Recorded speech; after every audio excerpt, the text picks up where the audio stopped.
본문의 말씀을 통하여서 죽음이 피어낸 꽃이라는 제목으로 하나님의 말씀을 전하겠습니다. 죽음이 피어낸 꽃이라는 제목입니다. 오늘 본문은 시련에 지친 욥이 자신의 죽음을 준비하고 있는 모습을 보여줍니다. 죽음은 인간 누구에게나 오는 것입니다. 그것을 회피할 수 있는 사람은 아무도 없습니다. 인간은 사실 태어나는 순간부터 죽음이 선고된 가사적인 존재입니다. 인간의 생명은 촛불과 같은 것이어서 시간이 흐를수록 그 생명의 시간은 단축되고 마침내 불꽃은 사그라질 것입니다. 이와 같이 죽음도 사라지는 것입니다. 가시적인 존재가 가시적인 세계로부터 사라진다라는 것입니다. 사라진다는 것은 단절을 의미합니다. 육체의 생명으로부터, 삶의 모든 관계로부터, 그리고 이 세상으로부터 단절되는 것을 의미합니다. 욥의 죽음의 준비는 이 단절의 인식입니다. 오늘 이것에 대해서 함께 상고해 보도록 하겠습니다. 첫 번째 주관점입니다. 첫 번째 주관점은 죽음은 단절을 불러온다 입니다. 죽음은 단절을 불러온다. 11절 말씀에 나의 날이 지나갔고 내 계획, 내 마음의 소원이 다 끊어졌구나 라고 고백하는 욥의 이 죽음의 노래 속에는 이 세상 모든 것으로부터의 단절이 나타나 있습니다. 욥이 사랑했던 사람들, 미워했던 사람들, 자식들, 친구들, 그리고 한 몸이었던 아내로부터 끊어져야 했습니다. 또한 경영하던 사업, 소유했던 모든 것으로부터 관계가 단절되었습니다. 선과 악, 지혜와 무지, 성공과 실패, 모든 사유와 욕망으로부터도 단절을 준비하고 있습니다. 죽음은 이와 같이 모든 관계로부터의 단절입니다. 하나님과 관계로부터의 단절, 사람들과 관계로부터의 단절, 모든 사업, 모든 일, 모든 사물, 모든 사유, 모든 것으로부터의 단절입니다. 여기서 관계의 단절은 사실 내어줌이라는 의미가 큽니다. 단절은 내어준다라는 거예요. 나와 관계했던 모든 것을 내어주는 것입니다. 하나님께 다시 내어드리고 자연에게 모든 것을 내어주는 것입니다. 내어준다라는 것은 어떻게 보면 무소유라는 정신에 입각합니다. 욥은 이 진리를 진작부터 터득하고 있었습니다. 욥기 1장 21절에 아주 유명한 말씀이죠. 이렇게 고백하고 있습니다. 이르되 내가 모태에서 알몸으로 나왔사온즉 또한 알몸이 거기로 돌아가올지라. 주신 이도 여호와시요 거두신 이도 여호와이시오니 여호와의 이름이 찬송을 받으실지니이다 라고 고백하고 있습니다. 그러나 사실 조금만 더 상고해 본다면 인간은 무소유의 자격도 없는 존재라는 것을 깨달을 수 있습니다.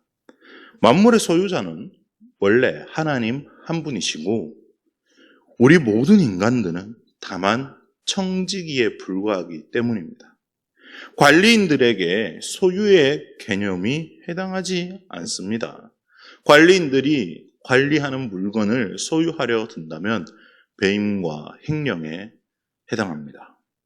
그러므로 내어줌은 관리직의 위임인 동시에 인계입니다. 우리는 여기서 관계에서 살다가 위임함으로 끝나는 죽음의 의미가 안식이라는 것을 깨닫게 됩니다. 그래서 욥이 사실 오늘 본문에서 죽음을 노래하고 있는 것입니다. 죽음으로써 자신의 고통을 끝낼 수 있다라고 희망하는 것이죠. 또한 이제 자신에게 소망이 없다고 탄식하는 욥에게서 짙은 죽음의 비애를 느낄 수 있습니다. 죽음, 그것은 모든 것을 단절하는 심연입니다. 죽음은 이 세상으로부터의 퇴장입니다. 그것은 시간과 공간으로부터의 단절이며 자연 법칙으로부터의 단절이며 가치 체계로부터의 단절이며 삶으로부터의 단절인 것입니다. 그리고 죽음은 이 세상 모든 희망으로부터의 단절입니다. 그러나 그것이 우리 믿는 그리스도인에게는 단절로 끝나지 않는다라는 것입니다. 사실 이 죽음은 동시에 영원한 삶으로부터의 새로운 초대이자 시작인 것입니다. 이는 곧 두 번째 주안점으로 이어집니다. 두 번째 주안점입니다. 두 번째 주안점은 죽어야 다시 사는 진리입니다. 죽어야 다시 사는 진리. 혹시 죽음을 경험해 보신 적이 있으십니까? 질문이 조금 이상하죠? 죽음을 겪으면 돌아올 수 없기 때문입니다. 그러나 사실 누구나 이 죽음의 문턱까지 가보는, 또한 가까운 이의 죽음을 보면서 죽음을 눈앞에 두고, 또한 실제적으로 죽음의 문턱, 바로 문 앞에서 돌아오는 경우도 종종 있습니다. 저도 이 말씀을 준비하면서 제가 죽음을 언제 경험했나 라고 생각을 돌이켜보니 기억이 나더라고요. 죽음의 고비를 몇 번 넘어온 적이 있었습니다. 가장 처음으로 마주했던 죽음의 기억을 떠올려 보았더니 제 나이 10살 때의 일이었습니다. 그 기억은 부모님과 함께 바다에 놀러 간 것으로부터 시작됩니다. 저는 평소 물에서 노는 것을 매우 좋아하고 어릴 때부터 수영장에서 수영을 배워왔기에 물에서 노는 것을 두려워하지 않았습니다. 그러나 바다는 제대로 경험해 본 적이 없었습니다. 그때만 해도, 그 당시 10살 때만 해도 내륙 지방인 대구에 살고 있었기 때문입니다. 그래서 수영에 대해서는 자신감이 있었고 바다라는 곳에 이제 처음 가게 되었는데 처음 경험해 본 바다가 동해 바다였습니다. 부모님께서는 미리 깊은 곳에 가면 안 된다라고 말씀하셨고, 동해는 네가 생각하는 것보다 갑자기 깊어지니까 절대로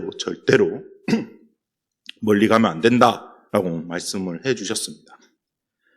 그렇게 그 사실에 대해서 인지하고 있음에도 불구하고 해변에서 지금도 정확히 기억나는데 8발자국까지 걸어갔었습니다. 8발자국이면 정말 멀지 않습니다. 어린아이 10발자국이면 정말 짧은 거리죠. 8발자국 걸어갔는데 그때 당시 제 허리까지 물이 찼었습니다. 8발자국째에. 그래서 8발자국째 거기서 멈췄어야 하는데 한 걸음만 더 가서 수영해야지. 허리는 좀 얕다라는 생각이 있었습니다. 수영하기 좀 불편해라는 생각이 있었습니다. 한 걸음만 더 가면 한 가슴까지 오겠지, 배까지 오겠지라는 생각에 한 걸음을 더 내딛었는데 땅이 닿이지 않더라고요. 발에 아무것도 닿이지 않았습니다. 그냥 쑥 빠졌습니다.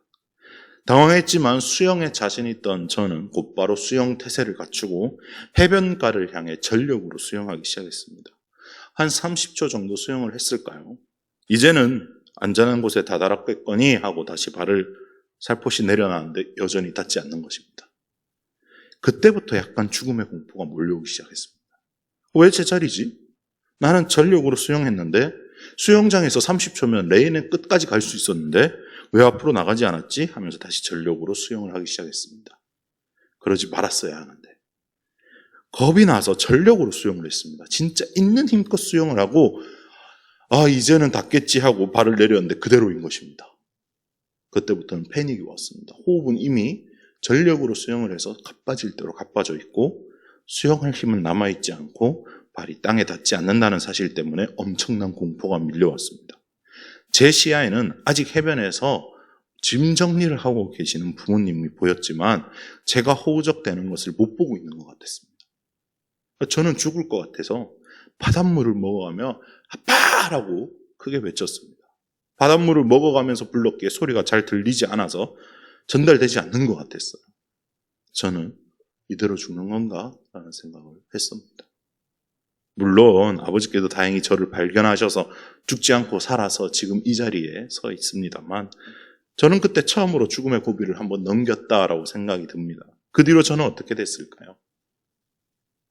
바다를 무서워했을까요? 아닙니다. 죽을 고비를 넘기니까 오히려 바다 수영은 전혀 다른 영역임을 알게 되었고, 얕은 곳에서 천천히 바다 수영을 배워서 이제는 2m, 3m, 5m까지도 겁내지 않고 들어갈 수 있는 그런 사람이 되었습니다. 다시 말해 죽음을 극복하고 나니 새로운 영역의 지평이 열렸다라는 것이에요. 이 사실이 신앙의 영역과 맞닿아 있음을 발견합니다. 죽음을 경험하면 새로운 삶의 지평이 열립니다. 첫 번째 주안점이 죽음이 단절을 불러온다고 말씀드렸습니다. 신앙의 삶에서도 마찬가지입니다. 신앙에서 가장 중요한 것은 옛사람의 죽음을 받아들이고 예수 그리스도로 인한 새 사람의 삶이 시작되었다는 것을 깨닫는 것입니다. 예수님께서도 말씀하셨습니다. 요한복음 12장 24절에 내가 진실로 진실로 너희에게 이르노니 한 알의 밀이 땅에 떨어져 죽지 아니하면 한 알 그대로 있고 죽으면 많은 열매를 맺느니라. 그리고 이 진리를 예수님께서 그대로 실천하셨습니다. 로마서 6장 4절 말씀에 이렇게 말씀하십니다. 그러므로 우리가 그의 죽으심과 합하여 세례를 받음으로 그와 함께 장사되었나니 이는 아버지의 영광으로 말미암아 그리스도를 죽은 자 가운데서 살리심과 같이 우리로 또한 새 생명 가운데서 행하게 하려 함이라. 사랑하는 성도 여러분, 사실 신앙의 삶은 죽음의 삶입니다. 죽어야 다시 사는 진리가 우리에게 새로운 삶과 자유를 줍니다. 예수님께서 죽으심으로 부활을 바라는 모든 자의 첫 열매가 되신 것처럼 나의 옛사람의 죽었음을 깨닫게 된다면 주님이 그토록 바라오셨던 하나님의 나라를 살아내는 작은 예수로 살아가게 된다라는 것입니다. 죽음은 분명 두려운 것입니다. 그러나 죽음은 안식으로의 초대이기도 합니다. 죽음은 반응할 수 없기 때문입니다. 고난과 고통과 환난도 그 어떤 것도 죽은 이를 괴롭힐 수가 없습니다. 내가 예수 그리스도를 믿는다라고 고백하는 것은 십자가에서 예수 그리스도의 의와 새 생명이 나의 죄와 옛사람과 교환되었다는 것을 믿는 것입니다. 다시 옛사람의 삶을 찾아올 방법이 없습니다. 내가 죄를 탐하고 죄와 버타며 살 수밖에 없다고 속삭이는 마귀의 거짓말에 속을 이유가 하나도 없다라는 것입니다. 왜 그렇습니까? 이미 십자가에 못 박아 죽였기 때문입니다. 십자가에서 주님께서 모든 것을 청산하셨고 온전히 짊어지셨기 때문입니다. 옛사람의 끈을 놓지 못하는 것은 예수 그리스도의 십자가 사역이 온전하지 못하다라고 말하는 것과 동일합니다. 그러니 우리는 십자가에서 온전한 죽음과 온전한 새 생명이 교환되었다는 것을 믿고 예수 그리스도로부터 새로운 삶을 선물로 받은 것에 감격하며 주님의 죽으심이 헛되지 않도록 부활의 삶을 소망하며 작은 예수로 예수님을 나타나는 죽음에서 피어낸 꽃처럼 예수 그리스도의 향기로 살아가야 하는 것입니다. 바라기는 우리 모두가 이 진리를 아는 것에 그치는 것이 아니라 예수 그리스도처럼 진리를 살아내는 저와 여러분 되시길 주님의 이름으로 축원드립니다. 말씀을 마무리합니다. 오늘 본문에서 욥은 죽음을 노래하고 있습니다. 죽음을 바라는 이유는 모든 고통에서 이제 해방되고 싶기 때문입니다. 죽음은 모든 것으로부터의 단절을 가져옵니다. 그리고 죽음은 동시에 영원한 새로운 삶의 시작입니다. 죽음은 신앙에 있어서 가장 필수적인 요소입니다. 육체적인 죽음뿐만 아니라 영적인 죽음, 옛사람의 죽음을 경험하고 깨닫고 체험하고 새 사람으로 살아가는 것은 예수 그리스도께서 우리에게 원하시는 삶의 모습입니다. 죽어야 다시 사는 진리를 깨달으며 오직 성령으로 충만해서 죽음을 이기시고 피어난 부활의 꽃처럼 예수 그리스도의 향기를 바라는 저와 여러분 되시길 주님의 이름으로 축원드립니다. 오늘 말씀을 생각하시면서 찬송가 272장 하나님께 올려드리시겠습니다.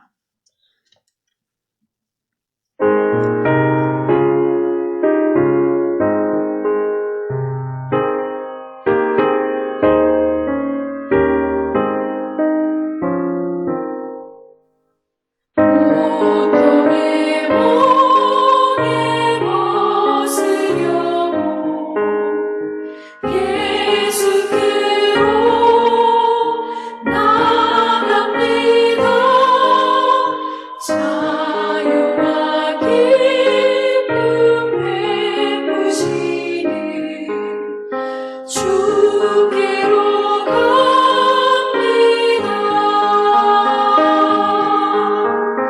병든 내 몸이 튼튼하고 빈곤한 삶이 부해지며 죄악을 벗어버리려고 주께로 갑니다. 낭패와 실망 당한 뒤에 예수께로 나갑니다. 십자가 은혜 받으려고 주께로 갑니다. 슬프던 마음 위로받고 이생의 풍파 잔잔하며 영광의 찬송 부르려고 주께로 갑니다.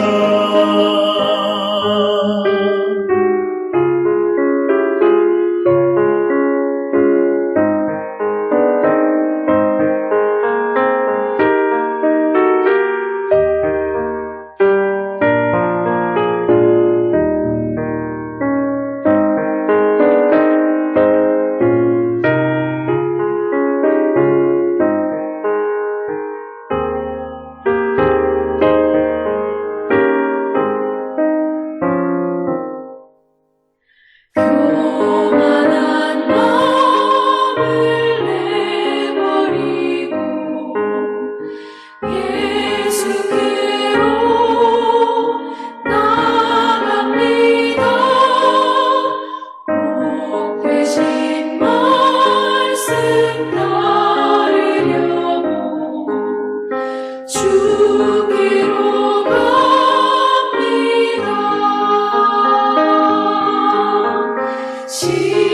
실망하니 몸이 늘었고 예수의 크신 사랑받아 하늘의 기쁨 맛보려고 주께로 갑니다.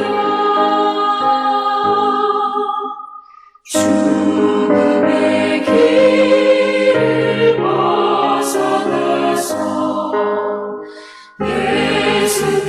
예수께로 나갑니다.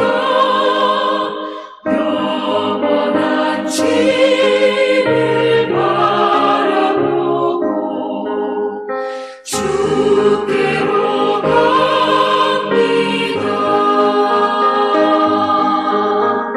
멸망의 포구에 나와 평화의 나라 다다라서 영광의 주를 배우려고 주께로 갑니다.